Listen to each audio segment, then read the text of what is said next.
So, yesterday I did something that I haven't done in a while, which is watch a TV series that wasn't animated and wasn't made 30 years ago.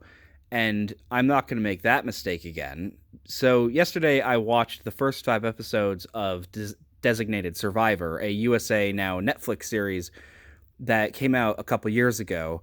And I heard about it back then and I thought, this sounds interesting. And, you know, I really like the idea of the premise. And it's based on a real thing. The designated survivor, if people don't know, is essentially somebody that the US government handpicks to basically be, well, what the title implies, the designated survivor should the president, vice president, speaker of the house, and the whole line of succession die.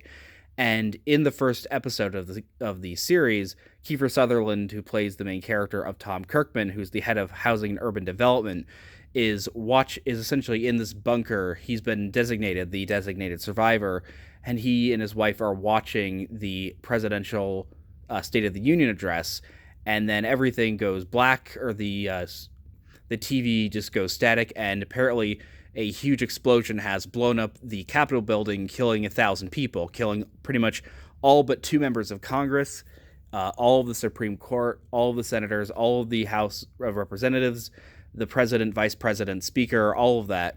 And so essentially there's very little of an actual elected government left. So he becomes very swiftly and unceremoniously sworn in as the next president. And it sort of starts out of, and sort of right here you get a sort of good setup for a series. You have, all the action of, oh, what's going on, all this, like, we don't know, what the state of the government is. The enemies of the United States, like Iran, Russia, North Korea, are like, oh, now we can use this as an opportunity in this moment of weakness, and so we can't show that. And, trying to figure out what's going on because they don't know who is responsible, because nobody actually claims responsibility for the terrorist attack. And also the fact that Tom Kirkman's character is, of course, very, very unsure. He actually was fired by the president earlier that day, or was going to be moved to a different post and dismissed from the cabinet. And so you sort of got the setup of a pretty interesting series of trying to figure out the mystery of who actually did this, and him trying to pull the country together whilst, having had no political ambitions whatsoever. But then the series descends into left-wing propaganda so fast. My mouth was wide open. I was just thoroughly amazed by how blatant it was, because it starts out with, first, the subtle things that you'll notice with any sort of modern series of, oh, it has all the badass women that can, like, career oriented, like the first lady who's a big time lawyer, and, this like Asian woman, like kick ass FBI agent, and, his secretary is a woman, and all of that. And then it's like, they're so annoying, and I just wish they would stop nagging, because he's actually a pretty good character. If Kiefer Sutherland could stop whisper talking, like, we have to pull the country together. He does that the entire series, every episode. But then, amazingly enough, like, I think they thought they were being clever by trying to keep it grounded and fairly realistic, because this is a fairly silly premise, which, I really want to take the series seriously, because I don't really want stuff that's too over the top, because I know modern television, because of stuff like Game of Thrones and whatnot, is, trying to be more serious. They show, like, in Dearborn, Michigan, apparently the governor has ordered the police to essentially just start rounding up Muslims. Essentially the nightmare scenario of what all the leftists say Donald Trump is going to do or has done or whatever.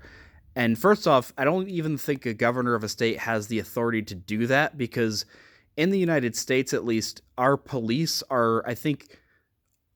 forces are not controlled by the federal government or the state government. They're controlled by local municipalities. So it would basically be whoever the representative or whoever the mayor of the city of Dearborn is who's in control of the police, not the governor. And of course, the governor is this evil right-wing bald white male who basically just says, I don't believe that the president is even legitimate, which today, even like a very conservative Republican governor, as if, say, Obama or Clinton had become president, would never, ever, ever happen. And then it just turns into this thing of like, oh, they killed a Muslim who was like being arrested and all that, and it's just like, oh wow, it was amazing to see. Um, but then it's like you have the wife who's an immigration attorney trying to help, illegal immigrants or whatever, and she gets this call from, "Oh, my Maria, I've been deported by ICE." Ah. And the first lady's like, "Well, I can use my pull the strings as the first lady to help you prevent from being deported." And it's just like, really, we're just gonna just be that blatant. And like it, even though I think trying to figure out what the mystery is, I'm almost convinced. I haven't watched the whole series yet, but 5 episodes in, like they think that some North African Muslim terrorist group is behind it, and they launch like a SEAL Team 6 type strike against them, and they kidnap the leader. But like the show like almost explicitly says that it's not them.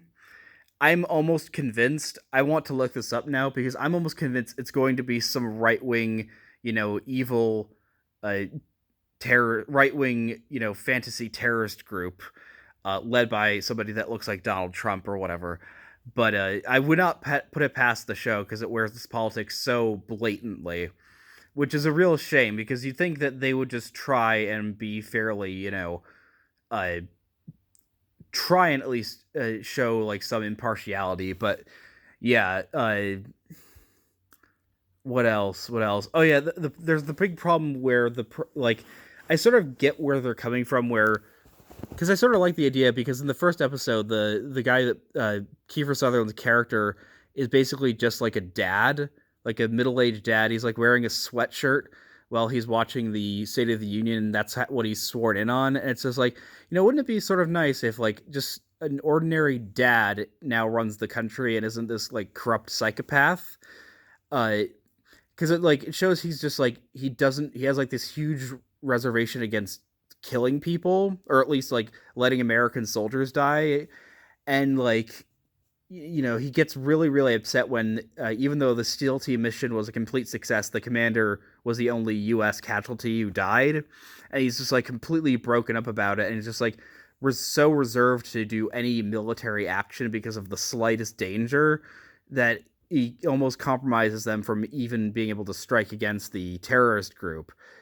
And the thing is, like, Obama and Bush like organized drone strikes that killed civilians, and like they did it multiple times.